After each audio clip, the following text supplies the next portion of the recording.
వెళ్దాం. ఈ సందర్భంగా చూసుకున్నట్లయితే గణేష్ నిమజ్జనానికి గ్రేటర్ హైదరాబాద్ ముస్తాబైంది. 303 కిలోమీటర్ల మేర గణేష్ శోభాయాత్రలు కొనసాగుతున్నాయి. ఇందుకు అధికారులు అన్ని ఏర్పాట్లు పూర్తి చేశారు. హైదరాబాద్ నగరంలో నిమజ్జనం కోసం 20 ప్రధాన లేకులతో పాటు ప్రత్యేకంగా 72 కృత్రిమ కొలనులు కూడా ఏర్పాటు చేశారు. నగరంలోని అన్ని ప్రధాన లేకుల్లో 134 స్టీరా క్రేన్లను అలాగే 259 మొబైల్ క్రేన్లను కూడా ఏర్పాటు చేశారు. అంతేకాకుండా హుస్సేన్ సాగర్లో 9 బోట్లను డిఆర్ఎఫ్ టీంలను కూడా అలర్ట్ చేశారు. 200 మంది గజ ఈతగాళ్లను కూడా సిద్ధంగా ఉంచారు. పోలీస్ సహకారంతో 13 కంట్రోల్ రూమ్లను కూడా ఏర్పాటు చేశారు. దీనికి సంబంధించి మరిన్ని డీటెయిల్స్ మా కరెస్పాండెంట్ కుమార్ సిద్ధంగా ఉన్నారు. కుమార్, హైదరాబాద్లో గణేష్ నిమజ్జనాలకి పూర్తిగా సర్వం సిద్ధమైందని చెప్పొచ్చు. ఇప్పటి వరకు కూడా ఏదైతే గణేష్ నవరాత్రులు ప్రారంభమైనప్పటి నుంచి కూడా 3వ రోజు నుంచే ఇటు గణనాథులు నిమజ్జనాలు అయితే కొనసాగుతున్నాయి. ముఖ్యంగా హైదరాబాద్లో పలు ప్రాంతాలలో అంటే ఇటు కూకట్పల్లి ఐడిపిఎల్ చెరువు కావచ్చు, లేదంటే ప్రగతి నగర్ చెరువు కావచ్చు, అలాగే మరొక పక్క ఇటు హుస్సేన్ సాగర్ కావచ్చు, ప్రతి చోట కూడా గణేష్ నిమజ్జనాలు అయితే కొనసాగుతున్నాయి.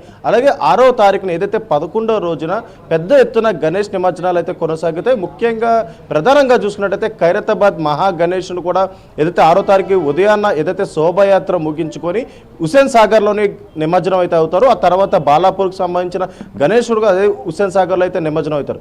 ఈ నేపథ్యంలో ఇటు ఏదైతే అధికారులు కూడా గణేష్ నిమజ్జనానికి సంబంధించి ప్రత్యేకంగా ఏర్పాట్లు కూడా చేశారు. ముఖ్యంగా చూసుకున్నట్టయితే 303 కిలోమీటర్ల మేర ఏదైతే ఈ శోభాయాత్ర అయితే కొనసాగనుంది. అలాగే 30,000 మంది ఏదైతే పోలీస్ భద్రత కూడా ఏర్పాటు చేశారు.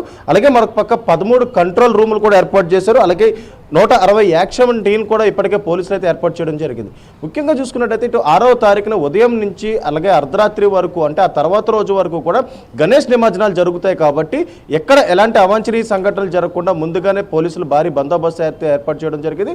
అలాగే కృత్రిమ ఏదైతే దీనికి సంబంధించి కొన్ని ఏర్పాట్లు కూడా చేశారు. అంటే ఇలా కంట్రోల్ రూమ్స్ కావచ్చు, అలాగే ప్రజలకి ఇటు వాటర్ సప్లై కావచ్చు, అలాగే ప్రతి ఒక్కటి అంటే ఈ గణేష్ నిమజ్జనం రోజు ట్యాంక్ బండ్ చుట్టూ కూడా సుమారు 50,000కు పైగా విగ్రహాలు నిమజ్జనం అవుతాయి. కాబట్టి దీనికి సంబంధించి ఏర్పాట్లు చేశారు. అలాగే మరొక పక్క చూసుకున్నట్టయితే ఇటు 72 కృత్రిమ కొలనులు కూడా ఏర్పాటు చేశారు. అలాగే 134 క్రేన్లు, అలాగే 259 మొబైల్ క్రేన్లు, అంటే ప్రతి చోట హైదరాబాద్ నగరంలో కూడా ఎక్కడ నిమజ్జనాలు జరిగినా సరే ఈ క్రేన్లన్నీ కూడా ఏర్పాటు చేయడం జరిగింది. ముఖ్యంగా హుస్సేన్ సాగర్లోని 9 బోట్లు కూడా ఏర్పాటు చేశారు. అలాగే 200 మంది గజ ఈతగాళ్లు కూడా ఏర్పాటు చేశారు. అంటే ప్రమాదవశాత్తు ఏం జరిగినా సరే ముందస్తుగా ఈ గజ ఈతగాళ్లు కూడా అక్కడైతే ఉంటారు. కాబట్టి ఎలాంటి ప్రమాదం జరగకుండా కూడా ముందుగానే ఏదైతే ఈ చర్యలు తీసుకుంటున్నారు. అలాగే శానిటేషన్ కోసం 14,486 మంది సిబ్బందిని కూడా ఏర్పాటు చేశారు. అంటే నిమజ్జనం అయిన వెంటనే కూడా ఏదైతే అక్కడ ఏదైతే ఈ హుస్సేన్ సాగర్లో నుంచి ఆ చెత్త చెదర మొత్తం తీయడానికి కూడా 14,486 మంది ఏదైతే అక్కడ అయితే ఏర్పాటు చేయడం జరిగింది. అలాగే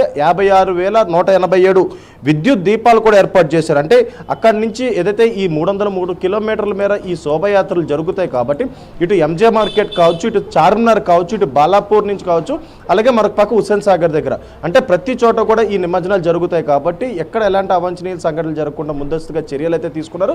ముఖ్యంగా ఏదైతే 6వ తారీఖు ఉదయం ఏదైతే 6 గంటల తర్వాత ఏదైతే ఖైరతాబాద్ మహా గణేశుని శోభాయాత్ర అయితే ప్రారంభమవుతుంది. 1:30 లోపు అంటే మధ్యాహ్నం 1:30 లోపే ఏదైతే ఇటు ఖైరతాబాద్ మహా గణేశుని నిమజ్జనం అయితే పూర్తవుతుంది. అలాగే ఆ తర్వాత ప్రతి చోట నుంచి వచ్చే గణనాథులు అందరినీ కూడా ఆ హుస్సేన్ సాగర్లో నిమజ్జనం చేస్తారు. ముఖ్యంగా ఇటు పోలీస్ బందోబస్తు కూడా ఏర్పాటు చేశారు. కాబట్టి ఎలాంటి అవాంఛనీయ సంఘటనలు జరగకుండా ముందస్తు చర్యలు అయితే తీసుకున్నారు. ముఖ్యంగా అక్కడ కంట్రోల్ రూమ్ కూడా ఏర్పాటు చేయడం జరిగింది. సాయి, రైట్, ప్రస్తుతం చూసుకున్నట్టయితే దాదాపు రైట్, థ్యాంక్ యూ కుమార్.